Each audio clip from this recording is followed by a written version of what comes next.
Keanu Reeves' return as John Wick in 2025 is more worrying than John Wick 5 happening. John Wick 5 would be a huge risk after the last movie ended the story so perfectly, but Keanu Reeves' upcoming John Wick appearance in 2025 will be even riskier. After years of delays due to rewrites, reshoots, and retooling from the world of John Wick, Ballerina is set to finally arrive in theaters on June 6, 2025. Ballerina is the first official spin-off movie in the John Wick franchise. Ana de Armas stars as Eve Macaro, a ballerina-turned-assassin trained by the Ruska Roma, first seen in John Wick, Chapter 3, Parabellum. Ballerina isn't just connected to the previous John Wick movies through the tenuous link a league of assassins posing as a ballet company. It'll also feature some familiar faces from the mainline series. Angelica Houston will reprise her role as the director, the mysterious head of the Ruska Roma. Lance Reddick will make a posthumous appearance as Karen, the concierge of the New York Continental, and Ian McShane will return as Winston Scott, the owner of the hotel.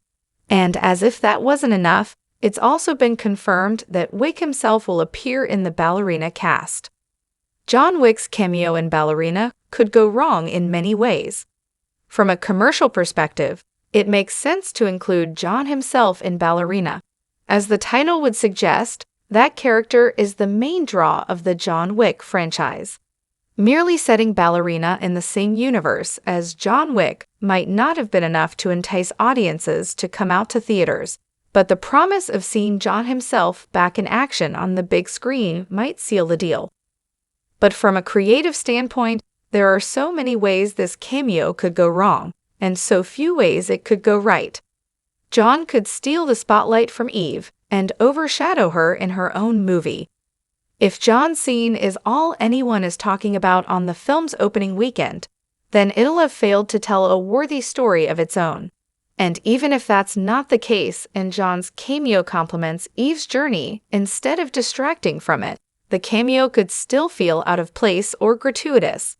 It'll be tricky to come up with an organic reason for John to cross paths with the new protagonist, especially since he's in hiding at this point in the John Wick timeline. Ballerina is being directed by Live Free or Die Hard's Len Wiseman.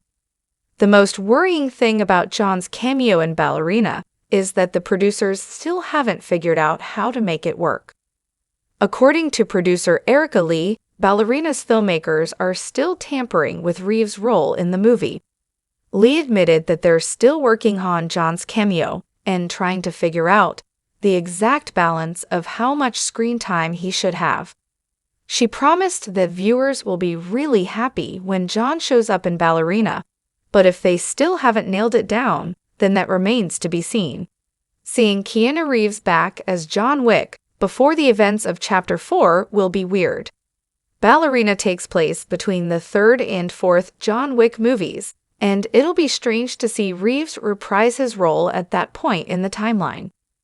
John Wick, Chapter 3, Parabellum ended with a shocking twist in which Winston shot John off the roof of the Continental. John fell into the alley below. The Bowery King brought him back to his hideout, and they began to plot their revenge against the High Table.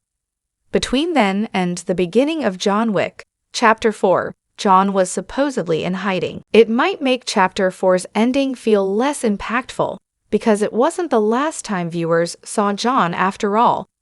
There was no way Ballerina could take place after John Wick, Chapter 4, and still feature John himself, since John was apparently shot dead at the end of John Wick, Chapter 4.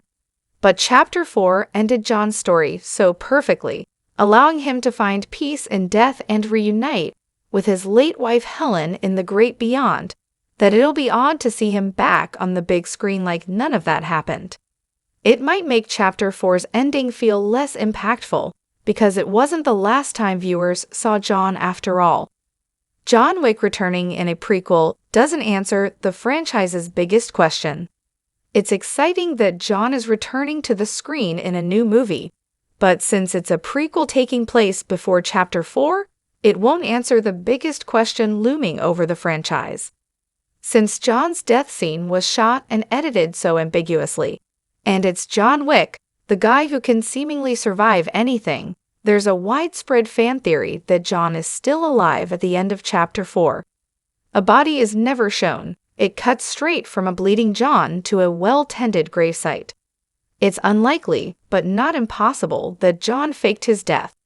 If Reeves was returning as John in John Wick, Chapter 5, then the franchise would have to answer the question of whether or not John really died. If he faked his death, then he lives to go on another adventure. If he really died, then he might have to fight his way through the demons of hell.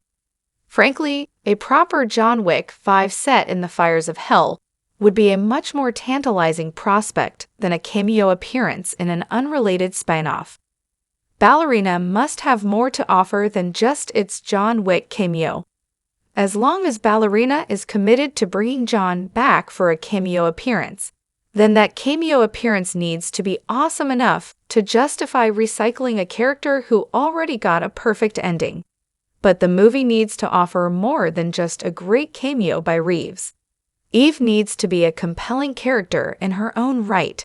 Ideally, as compelling as John himself was when audiences were first introduced to a widowed ex-hitman who dusted off his old arsenal and rekindled his long-dormant bloodlust when his adorable puppy was murdered in cold blood.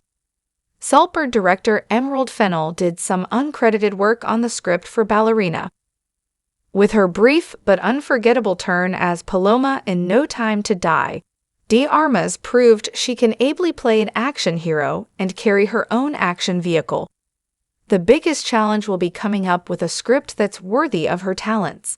Shay Hatton, one of the writers of the past 2 John Wick movies, scripted Ballerina, so he should be able to bring the same thrills he brought to those films. But writing a sequel for an existing iconic character the audience already loves isn't the same as introducing a brand new character in the John Wick universe.